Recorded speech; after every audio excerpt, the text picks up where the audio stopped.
Shri O.P. Agarwal जी, श्री अमित अग्रवाल जी, doctor Victor गंभीर जी, Shri Hemant Agarwal, Shri Yogendra Yadav ji, Shri Anil Swaroop ji, my dear friend Shri Arpit Agarwal ji, faculty and students and parents of the Jecrc family. You know, it was an American actor who once said that a good speech should have a good beginning and a good end, and they should be as close together as possible. So I will try and keep this short and crisp. So I was wondering, why did Arpit ji invite me here today? After all, I'm just simply a writer,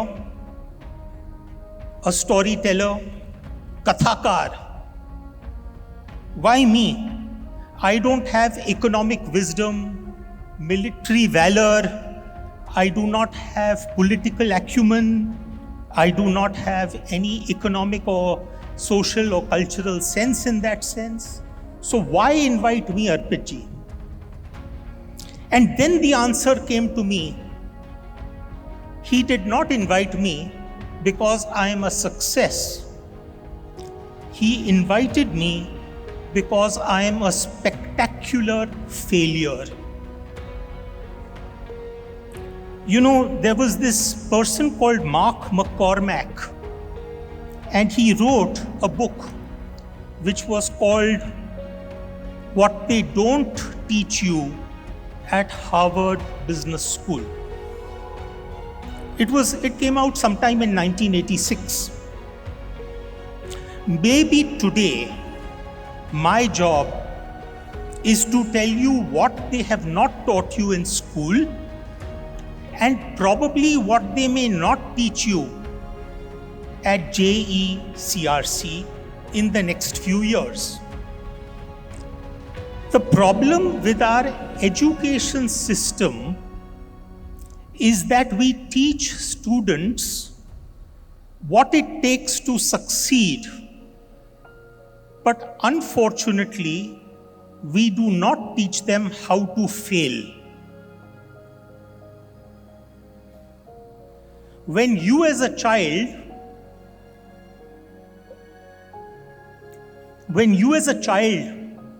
were learning how to walk and you fell down 100 times, did you ever think that maybe walking is not such a good idea?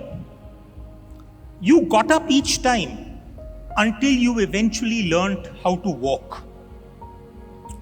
Remember the inventor Edison, who said, "I have not failed, I have just found 10,000 ways that don't work."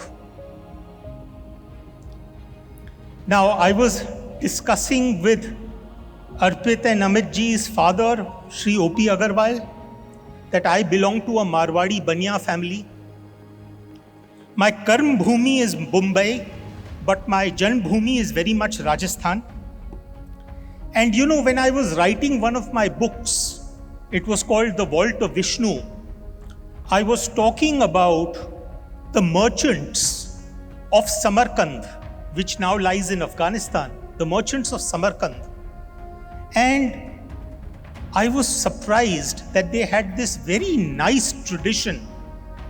When a child was born in the house, they would touch a drop of honey to the tongue of the child, and they would touch a drop of glue to the palm of the child.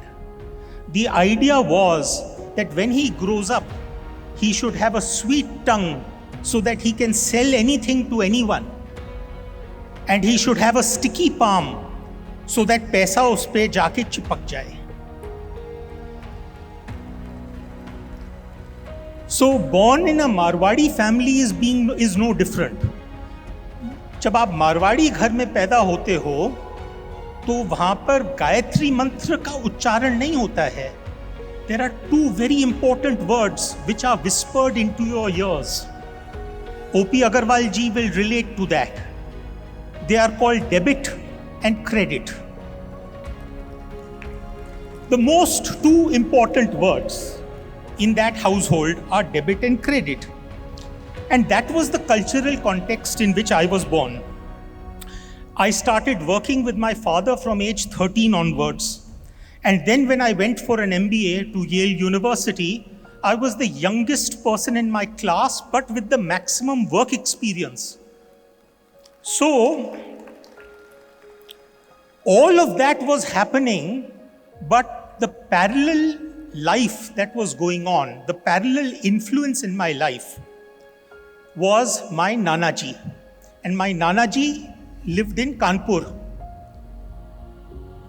So, Nanaji was a poet, he was an author, he was a scholar, he was multilingual, and he had this wonderful tradition.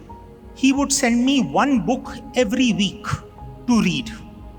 And he required not only that I read it, but I send him a letter saying, Nanaji, मैंने ये पढ़ा और मुझे ये अच्छा लगा या मुझे ये अच्छा नहीं लगा, and why did I like it or not like it. So whenever I would go to my दफ्तर, वहाँ पर एक मुनीम जी थे, वो अजमेर के थे, वो टोपी, काली टोपी और धोती पहनते थे, and he would see that I am holding a book in my hand. And he would say that, beta, bookkeeping is more important than book reading. And if you must read, then read a balance sheet. At least it will get you somewhere in life. So I would go back to my Nanaji and I would say, Nanaji, ये मुनीम जी ऐसी चीजें कह रहे हैं. तो he said, देखो बेटा, तुम तो मारवाड़ी हो, तुम तो लक्ष्मी जी की पूजा करोगे. That is ingrained in you. पर एक चीज याद रखो कि there is a very, very strange relationship between Lakshmi and Saraswati. Lakshmi is always curious about where Saraswati is. If Saraswati is in this room, then Lakshmi also wants to come to this room. And if Saraswati gets up and leaves, then Lakshmi ji also gets curious कि ये वो कहाँ गई, तो she also gets up to leave. So one of the short ways of getting Lakshmi is by first getting Saraswati. And he said, हमारे जो Hindu mythology है, हमारे जो कथाएं हैं, उनमें एक ही ऐसे जिसे कहते हैं डेटी हैं जो दोनों देवियों को साथ रख सकते हैं, और वो है गणेश. तो गणेश जी बीच में विराजमान रहते हैं और लेफ्ट और राइट पे देवी. तो he said, live your life like Ganesh, which probably also explains why I look the way I do, because it has been like that.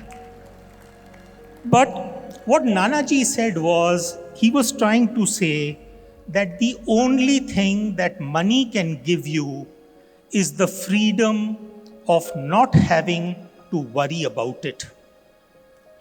And he then used to go on and he would say, but be realistic about money. You need enough to be able to live your life. And he had a very good way of saying it. He would say कि पैसा खुदा नहीं है, पर खुदा की कसम खुदा से कम भी नहीं है. So I finished my MBA in 93. Then I worked for 15 years with my father in the family business. And then I ended up going on a trip to Srinagar. And वहाँ पर श्रीनगर में there is a मकबरा which is known as Rozabal. And the story around it is कि Isa Masih had actually not died and he had come and settled down in Kashmir and he lies buried there. तो कई ऐसी कहानियाँ होती हैं which completely get stuck in your head. So I spent the next 2 years researching that story. I finally, of course, became very difficult to live with. My wife said कि तुम कुछ और बात करते ही नहीं हो, तुम सिर्फ उस मकबरे की बात करते हो. She said ये कीड़ा जो है अपने सिस्टम से निकालो. Why don't you write a book on it? So I started writing a thesis, a non-fiction thesis to bring about all the facts. I gave it to my wife and I said, read it. The next morning she said, Ashwin, congratulations. So I said, oh, that means you've liked it. She said, no, congratulations, because with your paper, now one does not need sleeping medication. वो इतनी boring चीज है कि मैं तो 15 minute में सो गई. So she said, make it into a story that people want to read. I eventually converted it to a story, and then I started trying to find a publisher. I never realized how difficult it was. During those days, if you came to my study, you would have found a bulletin board. And on that bulletin board, there were numbers, 12, 18, 30, 33, 38. So people used to come and ask me, ye kya hai? They did not know that 12 was the number of times that the first book in the Harry Potter series was rejected by publishers. 18 was the number of times that a classic called Jonathan Livingston Seagull was rejected. 30 was the number of times that James Patterson's, Stephen King's first book, Carrie, was rejected. Gone with the Wind was rejected 38 times. Chicken Soup for the Soul was rejected 33 times. And on the top of that list was Ashwin Sanghi with 47. That 47 people said, यार बख्श दो, हमें नहीं publish करना है तुम्हें. तो मैं बहुत डिप्रेस्ड हो गया. हमारे एक पंजाबी फैमिली फ्रेंड थे, वो आते थे घर पे, and he and my father would sit on the weekends and they would be sitting and drinking their Johnnie Walker Black Label scotch. And they would pour very generously for one another. How many of you know what a Patiala peg is? Patiala peg means 3 fingers, but not held this way. They are held this way. So they would pour these very large drinks for one another. And this gentleman, he said, "Beta, क्या हो गया? तुम बहुत depressed लग रहे हो." So I said, "Uncle, क्या करें? वो सारे publishers और literary agents से rejection आ गए." So he said, remember one thing, beta, in life, 99% is about good luck. So I said, but uncle, then in that case, what is the 1%? That must be hard work, talent, management, efficiency, networking, skills, resources. He picked up his whiskey, took a very, very deep gulp, and he said, 99% is good luck, 1% is bloody good luck. He said, wait for your bloody good luck to come, beta. सबके जिंदगी में bloody good luck आता है, but you cannot determine the timing. So then I went to meet a friend of mine, a dear school friend, and he told me, he said, you know what your problem is? He said, everyone talks about this rat race. Everyone is running the rat race. He said, but remember one thing, Ashwin, even if you win the rat race, you are still a rat. Do you want to be a rat all your life? And the reason I'm telling you this is because another great author started out in a courtroom where he was listening to a case as an observer. It inspired him to write a story about that courtroom trial. He tried to find a publisher but was rejected 28 times.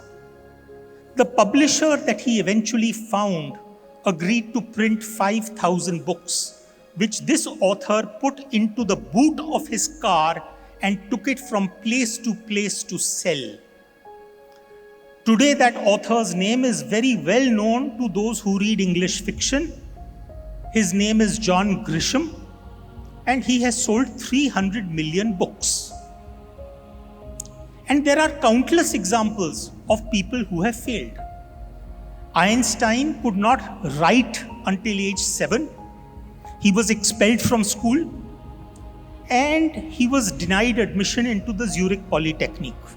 He went on, of course, to win the Nobel Prize. Beethoven's early skills were so pathetic, and he turned deaf. But 4 of his greatest compositions were done when he was completely deaf. The Beatles, one of the most famous groups, music bands, was rejected by Decca Records, saying that guitar groups have no future. Walt Disney, the name that we imagine with the greatest of creativity, he was fired from a newspaper job, saying that he lacked imagination. Imagine telling Walt Disney that you lack imagination.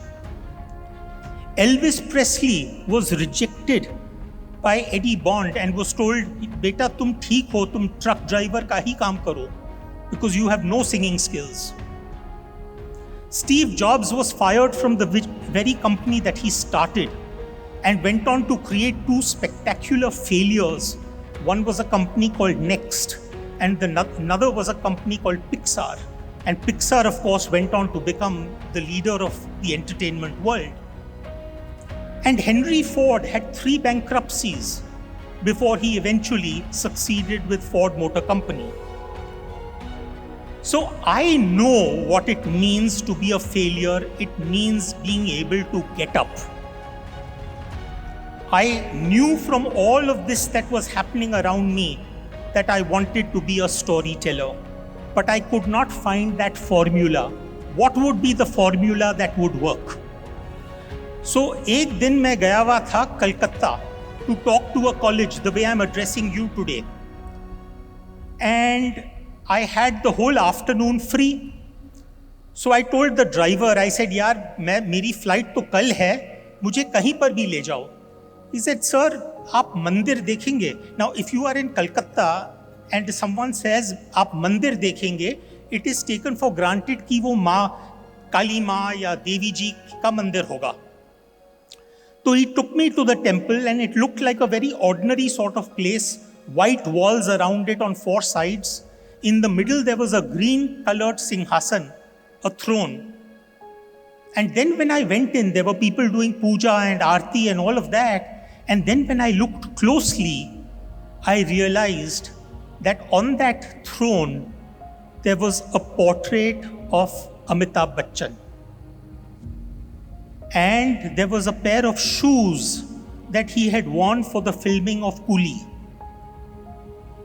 And I pinched myself. I said, is this real? Have I actually come to a temple which is for Amitabh Bachchan? I came outside and I was waiting for my car.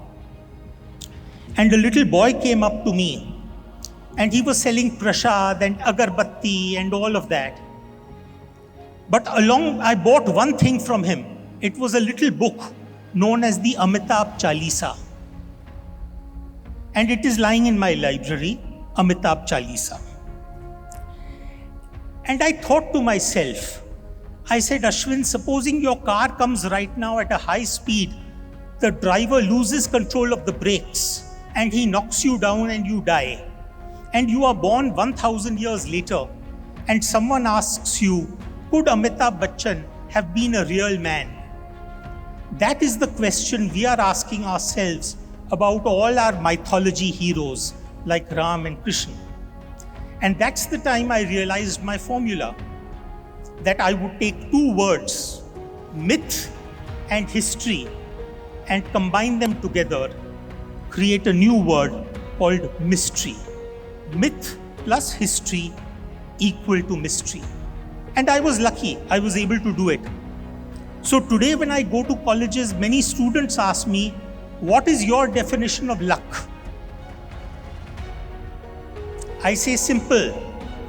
Number one, if you are lucky, you get to do what you love.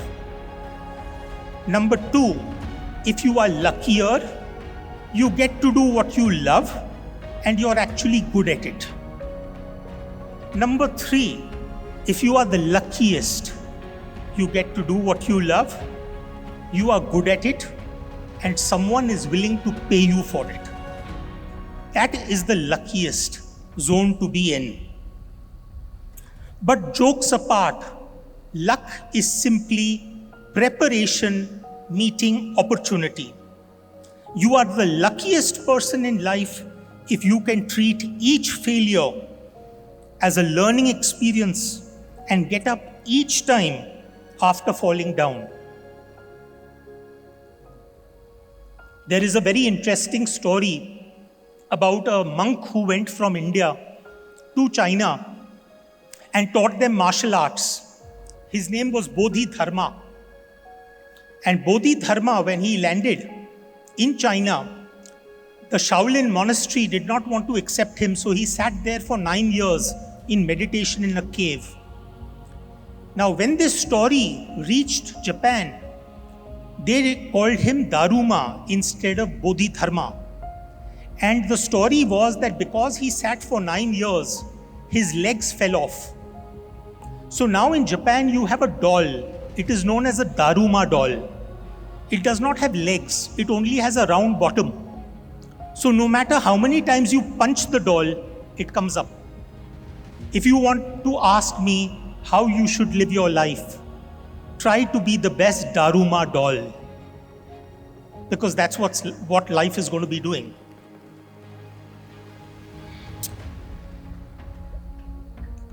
Every writer hopes that he will sell in the millions. But what makes a good storyteller? It's not writing. I grew up hearing fantastic stories from my Nanaji about sadhus. He would say, बेटा हम लोग गंगा जी के तट गए थे और वहाँ पर एक साधु मिले थे और उन्होंने कहा बेटा हमारे साथ आके ध्यान करो. तो they were sitting आमने सामने. साधु ने कहा अपनी आंखें बंद करो. हमने आंखें बंद कर दी. फिर उन्होंने 1 मिनट बाद कहा आंखें खोल लो. हमने खोली और वो साधु थे नहीं. हमने सब जगह देखा पर वो थे नहीं. फिर ऊपर से आवाज आई, मूर्ख ऊपर देख.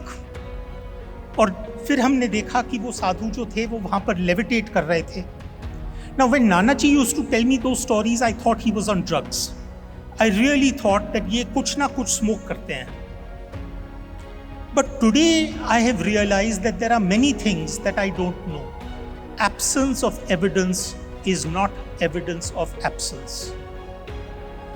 In that sense, in the early days when people in the press and media used to ask me, what is my qualification to be writing fiction? I used to say, you know what? When I was growing up and a little kid, my mother used to say that I was a bloody good liar. I could tell lies with a straight face. And that's what we fiction writers do. We fabricate lies. But there is one important rule, that if you must tell a lie, then tell that lie as close to the truth as possible. And that's why I do my research. I take 2 years to write a book in the Bharat series. It's almost like a business plan. I will start with ideation, which will take me a month or 2. Then I'll go on to the research, which will take me 8 or 9 months. Then I go into the plotting, which is almost like creating an Excel spreadsheet related to the future of a business. That can take me a couple of months. Then I eventually sit down to start my writing, which will be about 6 months. Then a few more rewrites, then edits. It is truly, each and every book is Agni Pariksha. So there was one, and even after that, your Agni Pariksha does not stop. Because after that, you have to sell it. You have to get people to eventually read it. There was this great writer called Ernest Hemingway. He said, he had a golden rule. He used to say, write when you are drunk and edit when you are sober. And so I slightly modified that. I said, write when you are drunk, edit when you are sober, start marketing tomorrow, that's the damn hangover. Because you'll realize that the worst part of it is marketing. All I want to tell you today is that when young writers come to me and ask me for advice, what I tell them is, number one, learn how to fail. Failure is not the opposite of success, it is part of the process. Second, be a storyteller, because it will hold you in good stead wherever you go. Remember, I don't remember who it was who said that the shortest distance between two people is a story. So, there was this Hollywood director, his name was Alfred Hitchcock. And Alfred Hitchcock used to say that the length of a movie is related to the capacity of the human bladder. Meaning you can only stay for a movie as long as your bladder holds. And Alfred Hitchcock's words remained in my head. When I'm writing a story, I think that there are 10 people sitting around me and 3 people want to get up and use the bathroom, but they don't get up because the story is so interesting. So become a storyteller. It will help you, whether it's business, whether it's science, whether it's anything else. No matter how good you are, always market yourself. When people ask me, how did you become a bestseller? I said, I have one quality, and that one quality is what is known as besharam. I will take every opportunity to market myself. Finally, don't lose the day job. It is very difficult to write or be creative when you're hungry. So keep the day-to-day income coming in. Remember one thing, hard work cannot be compromised. Hard work always beats talent when talent doesn't work hard. As simple as that. Luck is preparation meeting opportunity. Perseverance is not one race. It is a series of smaller races, and some of them you are going to win and some of them you're going to lose. Build a network of people around you. It was the great Kautilya who said that one wheel alone does not move a chariot. Be nice to people. The same Kautilya said, always speak what would please the man from whom we expect a favor. Like the hunter who sings sweetly when he has to shoot the deer. It's nice to be important, but it's also important to be nice. And if you do succeed, then remember that you were only a medium for what you achieved. The greatest blessing came to you from Saraswati, so keep your feet on the ground and don't say, I did it. I just want to end today's talk by saying that we all are very, very lucky to be part of this great civilization that we call Bharat. Sanatan Dharma allows 33 million deities to be worshipped. The path to realization can be yantra, tantra, mantra, or none. You can keep a figurine of Christ or Mahavira in your puja, and you can worship the Buddha as the 9th avatar of Vishnu. You bow your head while passing a temple, gurdwara, church, or dargah, because within you is ingrained the idea that all faiths are part to a divine. You can be ritualistic, spiritualistic, tantric, astic, nastic, or simply fantastic. It's your call. You can worship an idol, cow, sun, moon, fire, river, the heavens, or even another human being. You can pray in your home, in a temple, at a cremation pyre. You can be a Vaishnavite or a Shaivite. You can believe in Shakti or Bhakti. You can be vegetarian or omnivore. You can work towards Artha, Kama, Moksha.